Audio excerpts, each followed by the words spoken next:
இங்கே விஜயும் காவேரியும் வந்து கொடைக்கானல் இருக்காங்க. அப்போ இவர் என்ன பண்ணுறாரு, ரெஸ்ட் எடுத்துக்கிட்டு இருக்கிறாரு விஜய்.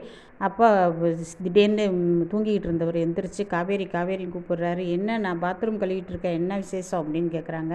ஒன்றும் இல்லை, சும்மா தான் கூப்பிட்டேன், எனக்கு காப்பி போட்டு தரியா அப்படிங்கும்போது, இந்த போட்டு தரேன், பாத்ரூமில் நிற்கிறேன், இந்த வரேன்னு சொல்லிட்டு பாத்ரூம்லாம் கழுவி விட்டு வந்து குளிச்சுட்டு வந்து அவங்க போட்டு காப்பி போட்டு கொடுக்குறாங்க. அப்போ காவேரிக்கு தெரிஞ்சவங்க வர்றாங்க. எப்படிம்மா இருக்க காவேரி, எப்படி இருக்கிறீங்க அப்படின்ட்டு அவரையும் விசாரிக்கிறாங்க விஜயும். நான் நல்லா இருக்கேன், இந்த ஊர் உங்களுக்கு பிடிச்சிருக்கா அப்படின்னு கேட்குறாங்க. ரொம்ப பிடிச்சிருக்கு அப்படிங்கிறாங்க.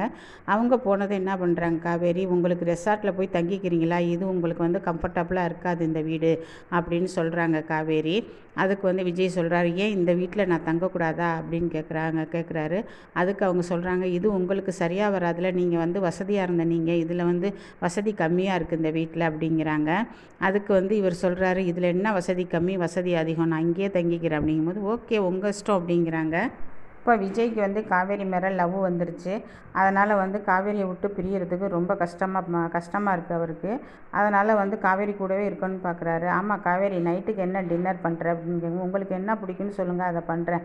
நான் கடையில் போய் உங்களுக்கு தேவையான அனைத்து சாமானையும் வாங்கி கொண்டு வந்து வச்சுட்டேன், வாங்க ட்ரெஸ்ஸு வேண்டாம் வாங்கிட்டு வருவோமா அப்படின்னு கேட்குறாங்க. இரு காவேரி, அப்புறம் போகலாம், இப்போ என்ன இந்த ட்ரெஸ் தான் இருக்குல்ல, நீ அந்த ட்ரெஸ்ஸை துவைச்சி போட்டியில அப்படித்தானே காவேரி அப்படிங்கிறாங்க. இங்கே நிவின் என்ன பண்ணுறாரு, காவேரியோட தங்கச்சிக்கு ஃபோன் அடிக்கிறாரு. ஃபோன் அடித்து இந்த மாதிரி வந்து இவங்க வீட்டில் கல்யாணம் பண்ணுறதுக்கு ஏற்பாடு பண்ணியிருக்காங்க, நீ என்ன பண்ணி இதை காவேரி கிட்ட சொல்லிவிடு, அவர் முடிஞ்சால் விஜய்ட்டையும் சொல்லு அப்படிங்கிறாரு. அஜயை வெளியில் வராமல் பார்த்துக்க அப்படிங்கிறாரு. அதாவது அவங்க தெரியாமல், யாருக்கும் தெரியாமல் கோயிலில் வச்சு கல்யாணம் பண்ணுறதுக்கு இருக்காங்க, அப்படியா, இதை குமரன் கிட்ட சொல்லு அப்படிங்கிறாரு.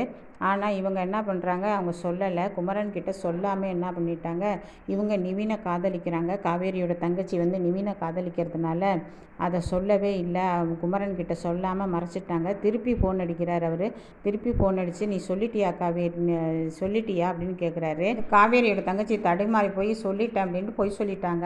ஆனால் அவங்க சொல்லவே இல்லை. இப்போ வந்து ராகினிக்கும் அஜய்க்கும் கல்யாணம் முடிய போகுது. இப்போ ஆனால் இந்த பொண்ணால், காவேரியோட தங்கச்சியால் காவேரிக்கு தான் பிரச்சனை வரப்போகுது.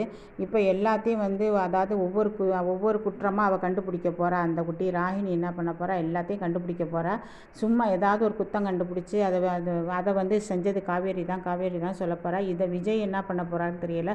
ஆனால் விஜய் இப்போ ரொம்ப பாசமாக இருக்கிறார் காவேரி மேலே. அதனால் அவர் வந்து ஒத்துக்க மாட்டார். அதே மாதிரி தாத்தாவும் பாசமாக இருக்கிறாரு. அதனால் வந்து இதை வந்து அவங்க எதுவும் எடுத்துக்க மாட்டாங்க. காவேரி இந்த தப்பு பண்ணலைன்னு நம்புவாங்க. ஆனால் பொம்பளைங்க 2 பேரும் பாட்டியும், அதாவது அந்த சித்தியும், விஜயோட சித்தியும் இவ தான் பண்ணுனா அப்படின்னு சொல்லுவாங்க. திருப்பி காவேரிக்கும் விஜய்க்கும் சண்டை வரும். அதனால் அதைத்தான் எதிர்பார்க்குது இந்த ராகினி, வந்து அதுதான் எதிர்பார்த்து இப்போ வந்து கல்யாணம் பண்ண போகிறாங்க. இவர் இங்கே விஜய் வந்து ரொம்ப சந்தோஷமாகவும் ஜாலியாகவும் இருக்கிறாரு. அதே சமயம் அவங்களும் சந்தோஷமாக இருக்காங்க காவேரியும்.